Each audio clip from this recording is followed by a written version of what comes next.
Hello everyone, happy Saturday. I hope you had an amazing week. My name is Nicole. If you are new, I am 6 weeks postpartum and I just got my newborn Willa down for a nap in her crib, which is a miracle these days. And so I'm talking kind of fast because I want to see if I can get this video filmed before she wakes up, because sometimes she doesn't last very long. I've been wanting to make this video for a couple of weeks and share with you what I think are some baby registry must-haves and then things that you can skip. When I was pregnant, I was super overwhelmed by all of the baby products out there and things that you could add to your registry. And thank goodness for other mom friends of mine that helped me refine my list and tell me what I needed and what I didn't need. But it's kind of hard to know until you're a mom yourself to know like what products are actually useful and then what you can skip on, because there is so much. And so I'm hoping this video can be a good resource for you if you're pregnant, or even in the future when you become pregnant one day, to come back to and look to see what you really need. I know things are kind of changing all the time, but I thought it would be helpful if I just gave you my top 10. Like there are so many things that we are using and loving right now, but I'm just gonna give you my top 10 things that it's like, these are the must-haves. Like these are the things we're using every day. These are the saving graces. These are the things that have made our life easier, because let's be honest, this first, they call it the fourth trimester, the first 6-ish weeks of the newborn phase can be really tough. And we've definitely had our fair share of moments of just really hard days. And so these products I'm sharing are things that we found have been really helpful and taken some of the stress off of our plate. Oh, these are gonna be in no particular order. I just made my list really quick based off of what was on the top of my mind. The first is an extra diaper caddy for downstairs. If you have 2 levels, like upstairs and downstairs, especially in those first couple of weeks when you are recovering, you're not supposed to be doing a lot of stairs. I made that mistake in the beginning. I was going up and down the stairs, getting stuff, cleaning, just doing way too much, and it like prolonged my bleeding. And so one thing I started doing is when I got up for the day, showered, put my clothes on, I would bring everything downstairs, and then I would stay downstairs pretty much the whole day until I went back upstairs to go to bed in the evening. And so I needed to make sure I had everything I would need for the day, including what we would need for diaper changes and potentially baths. So I would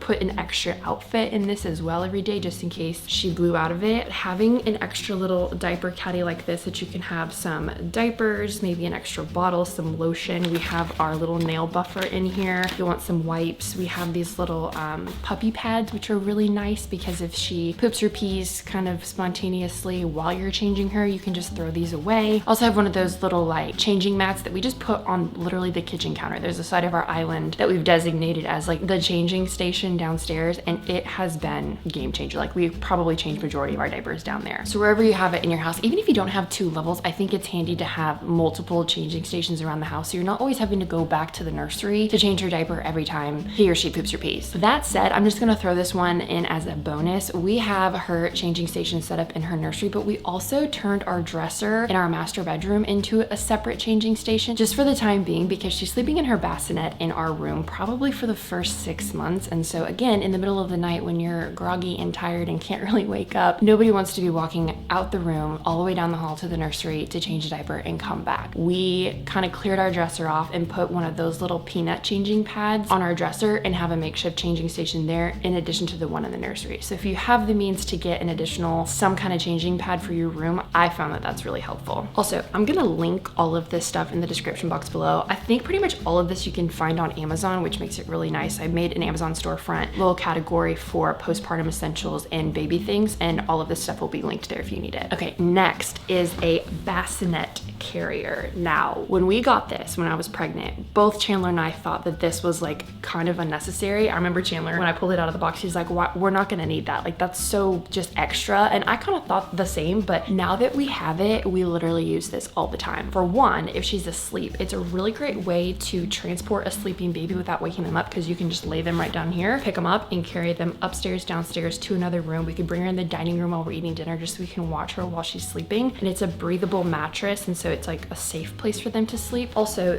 this one is cool because these little side things, they uncinch and this flattens out and it makes kind of like a padded play area. So I think this is really great to put on your registry. It doesn't even have to be this exact one. There's tons of ones like this. I will link, again, I'll link this one in the description box if you wanted to get this exact one, but something like this I think would be really helpful for a newborn. Lately, honestly, what I've been doing, I'll bring her downstairs in the morning in this, and I'll bring down some of her extra stuff or anything I need for the day. And then in the evenings, I just throw like dirty clothes, dirty burp cloths, things that I've accumulated throughout the day that need to come back upstairs. I just throw them all in here and use this as a way to get everything upstairs in one trip. Love this. Okay, third, and if I were to rate these of like priority, this would probably be my number one, a baby carrier. Listen, I got one of these knowing that I would probably use it, but not knowing how much I would use it. I use this all the time. One, it's a really great way to be able to get things done if you have to be with your baby. So if Chandler's at work and I need to run to the grocery store or run to Target, or I just want to like go on a walk, baby wearing is the way to go. It's also super cozy, and recently Willa only likes to nap if she's being held, but there are just some parts of the day where I need my hands and I can't hold her all the time, and so I'll just stick her in this carrier, and it's usually within like 5 or 10 minutes that she falls right asleep on me. And so she's taken some of her best naps when I'm out running errands. Like the noise doesn't bother her. She just like sits and sleeps so comfortably in this. I actually got another one just like this in a size up for Chandler, and so he can wear her as well, and she sleeps so great with him. I do have a few different ones. I don't think you need more than one. I mean, one would be fine, but I just wanted to try a couple different brands. This one is the Wildbird Aerial Carrier, and I love it. It's really straightforward and easy to use. I also have one of the Maybe carriers, which is a super similar design to this. Honestly, they're kind of the exact same, but I love the pattern of that one that I have. I think those two are probably the most practical if you're gonna get baby carriers because of the clips. If you're by yourself, they're the easiest ones to get on. I have the Sakura Bloom. I think that's the name of it, Sakura. I'll link it. I love it. Like, it's probably aesthetically my favorite because it's just so beautiful and the fabric is such high quality, but I don't think it's as practical as these ones that have the clips because it has rings, and if you're by yourself, it's kind of hard to get on. Like, definitely doable. You can get it on by yourself, but it's way easier if you have help. So if you don't have someone with you, I think these clip carriers are much more practical. Definitely need one of these. Next is a touch nightlight. This is the Jolly Well Egg, I think it's called, and we use this every single night. I keep it on my nightstand, and when she wakes up for feedings, you just double tap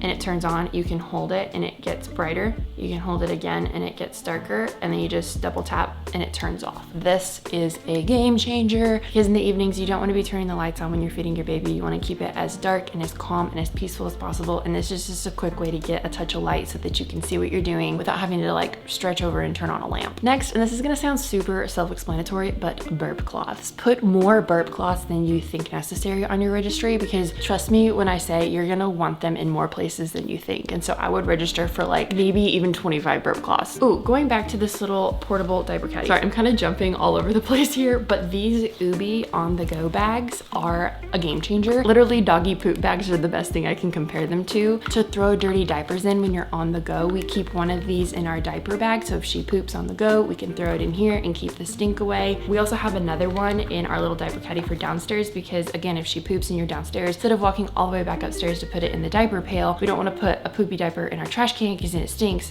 This is like a great way to just put it in this little bag, and it contains the smell, and then you can throw this in the trash can. On that note, diaper pail. Don't just get any old diaper pail. I highly recommend the Munchkin diaper pail. It's a little bit more expensive than some of the other diaper pails out there, but I think it is so worth it because it has these little UV lights that kill the bacteria and essentially the stink. It like contains the stink in the diaper pail bag. I don't know the science or technology behind it. All I know is that it works and it's a miracle, and I have friends that have said they've gotten the standard mainstream diaper pail and it's so stinky. So if that matters to you, I would maybe invest in the Munchkin one. We've really been loving it, and I think it's a great thing to have on your registry. Speaking of stinky things and messes, this is my next recommendation to put on your registry. I only put these small bottles on my registry, but if you can find the big ones, put those on your registry. This is the Miss Mouth's Messy Eater Stain Treater. Y'all, this is liquid gold for blowouts, for food stains, literally anything. You spray this on your baby's clothes or even your clothes, and you just do a little scrub,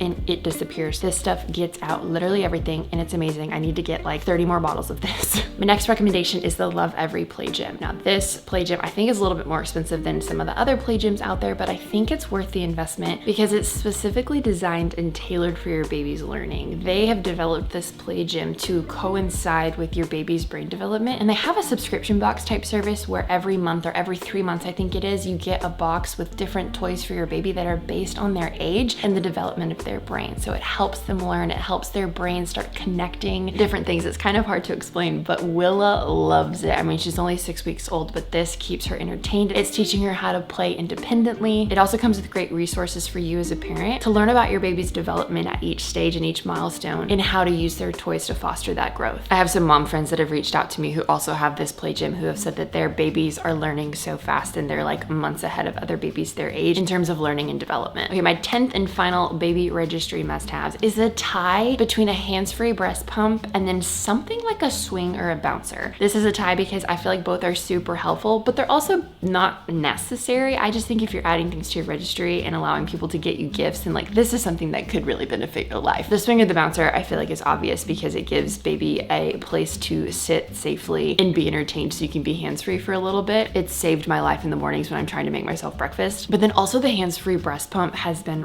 really, really great. I have the blue Spectra as like my main breast pump, but the hands-free one is just really nice. Again, if you have to be up and moving around and pumping at the same time, or if you're traveling or kind of out and about, you can put it in your nursing bra and it's discreet. It's a way to get milk quickly and just kind of make things more convenient. Again, not super necessary, but if you're throwing it on your registry, I think it is helpful. Also, I just want to tell you guys about this glider because this is something we decided to get after we got our other glider. We weren't gonna get to, but some friends of ours who just had a baby told us that it was game changer to have a glider in the nursery and then one in another part of the house. So again, you don't have to always go back to the nursery if you're trying to rock the baby. And I will say that was a really helpful tip. We have this glider out here in the living room. It's the Oilo Studio Flynn glider. I hope I said that right. But we got the sheepskin linen fabric and it is so cozy. Literally the most comfy glider ever. And it has the electric buttons on the side that prop up the feet rest and then send it back. Guys, this is the best. It goes back so far. I never go back this far when I'm feeding her because like she'd probably choke. So I guess, hey, there's a little bonus item to add to your registry. Okay, now for the things that I think you can skip. The first are nursing pads. I really haven't used them at all. Like in the beginning when my milk first came in, I feel like I used them a couple times because I was leaking. I haven't touched them since, and I have boxes. I mean boxes. I think I have close to 2,000 like disposable nursing pads just because I thought I would need so many, and I literally don't use them at all. Maybe get a box. I'm not saying you won't need them. I just don't think they're like super necessary. The washable ones or the disposable ones. I also haven't used the nipple cooling gel pads at all. Again, I know everybody's breastfeeding journey is different. Even with like the tenderness and soreness that I had in the beginning, I never needed them. If anything, I thought the most helpful thing were the Silverette cups. Those helped a lot in the beginning when Willa was still first learning how to latch, and there were times where she was like chomping on me instead of sucking properly. But the cooling gel pads I still haven't touched. And then the other thing is a bottle warmer. We have a bottle warmer and we have not used it once. We tried to use it once and it didn't really work. So we just got a glass cup, filled it with water, put it in the microwave to warm it up, and then put the bottle in that, which is essentially what the bottle warmer is. So I don't know why you would need like another appliance or thing sitting on a shelf or taking up space in your kitchen when you can like just heat up water and kind of do the same thing. I don't know, maybe I'm using the bottle warmer wrong. I'm not super sure, but I just feel like you can do it the old school way and it's just as effective. So those 3 things you can maybe skip, but I love everything else that we got on our registry, and I'm so thankful for our family and friends and community who have supported us and sent us gifts because we literally could not do this. When they say it takes a village, it is the literal truth. Even our friends that brought us meals those first 3 weeks of having her home was such a godsend. I hope this helped. If you're pregnant, you're doing amazing. I'm so excited for you. I just want to encourage you that it is all worth it, even in the hard days. Lean on your community, lean on your support system. Again, I will link all of this stuff down in the description box below. Comment down below if you are an expecting mom or a new mom, or maybe you're not a mom at all and you just want to be a mom in the future, or you're just here for the hangs. I'm so thankful for you and I love this community. So thank you for watching this week and we'll see you next time. Bye.